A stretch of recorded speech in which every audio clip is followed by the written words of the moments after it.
I mean, Okay. the Did you? poster alone makes me want to watch this movie, and I No, have seen it. wait, no, I wait. have seen it. Alan, tell me the story of G20. Tell Okay, me the story. I'm dying.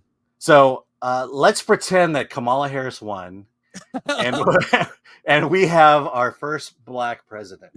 And not only Well, did no, black Kamala female black president. female president, sorry, Yes. and not only is she president, but not only did she run for president, but she has military skills. She's been in combat. She has a husband and two kids, and they're about to head off to the G20 summit to introduce the president's new plan to help farmers get money quickly, who help African farmers get money quickly so they can buy seeds and save Africa.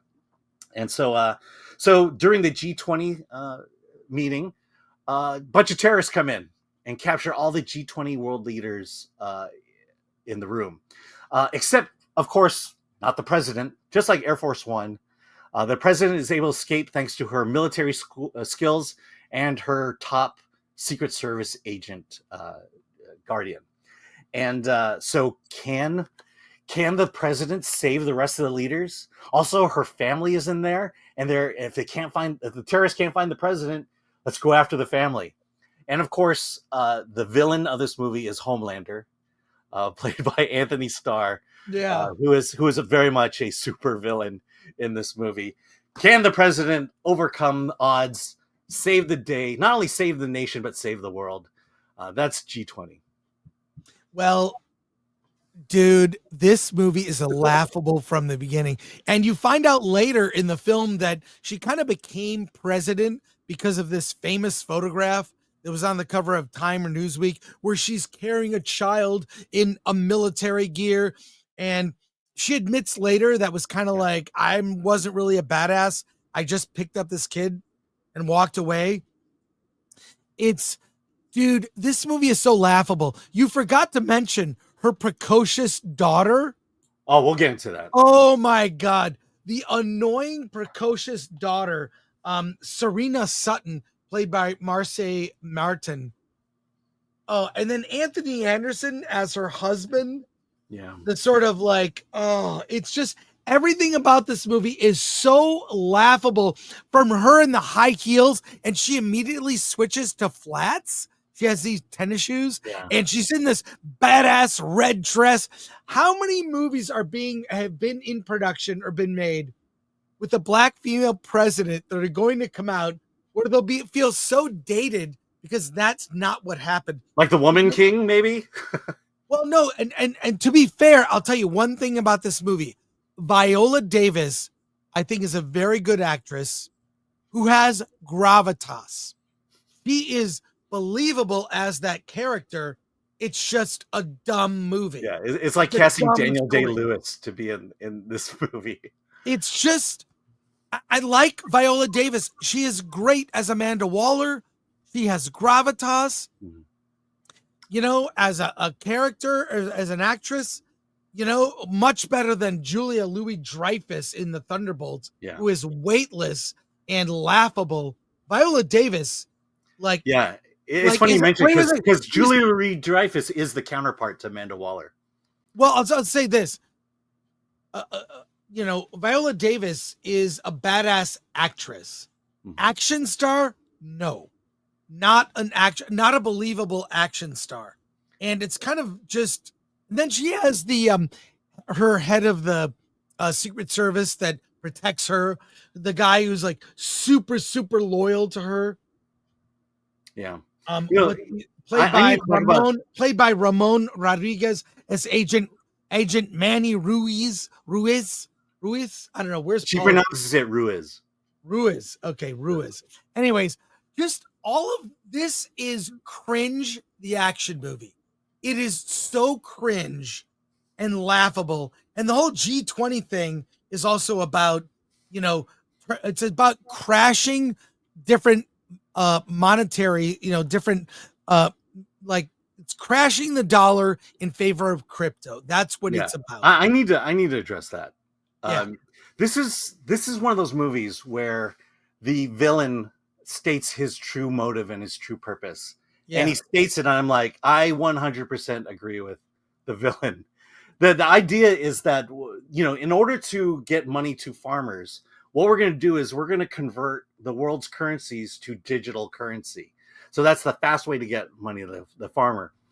Because, of course, the government would never use that for nefarious purposes. The government would never use your crypto bank or your digital bank account to just shut it off so you have zero access to your money.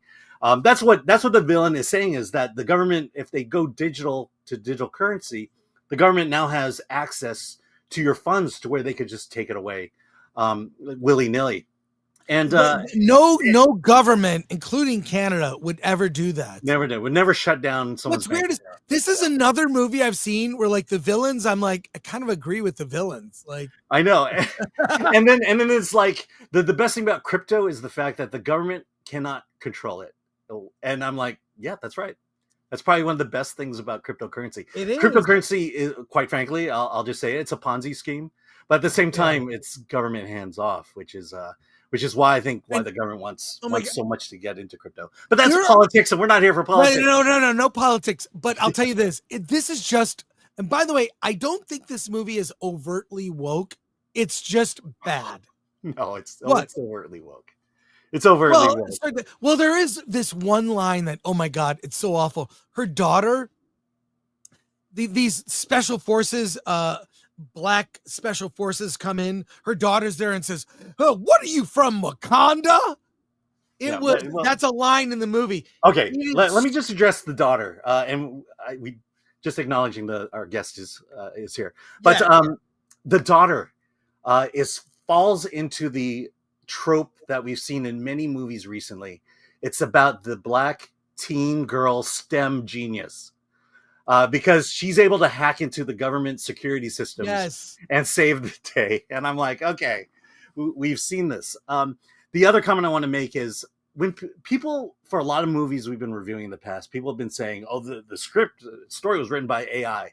I 100% guarantee you this movie was written by AI. Because it incorporates all the dumb tropes of the political thriller like this. But does it to a degree that is not as good as all the other ones. Every single trope is in this movie, and it just feels like the entire film has been phoned in from start to finish. It's so phoned in. Every line is cliche.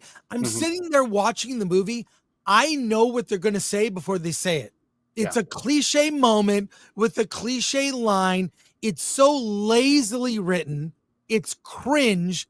I don't think it's this. Look, it could have been very woke. It's not. It is. I'm sorry. No, it's not overtly. It is woke. It is woke. People will watch it and agree with me. It's terrible. It's terrible. Yeah. It's bad. It's cringe. It's like, but here's what's funny. I was laughing watching the movie.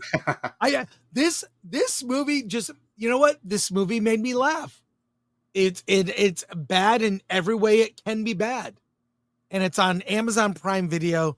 You have to watch like 5 minutes of commercials before you see the film, but 69. All I can say is this is a pass for me, but if you need a good laugh on like this is the end of woke, this movie. It really is the last breath of sort of overtly woke films. Even though I don't think it's maybe it doesn't bother me as much as you. Yeah, I think because it's so bad in so many other ways that the woke part doesn't make it as bad as all the other bad things that make it bad. Does that make sense? Yeah, but you're wrong. Fine. Okay, do you recommend G20, Alan? If you want to see something really bad, I recommend it. Yes, if you want to see something bad and laugh at how bad it can be, see G20.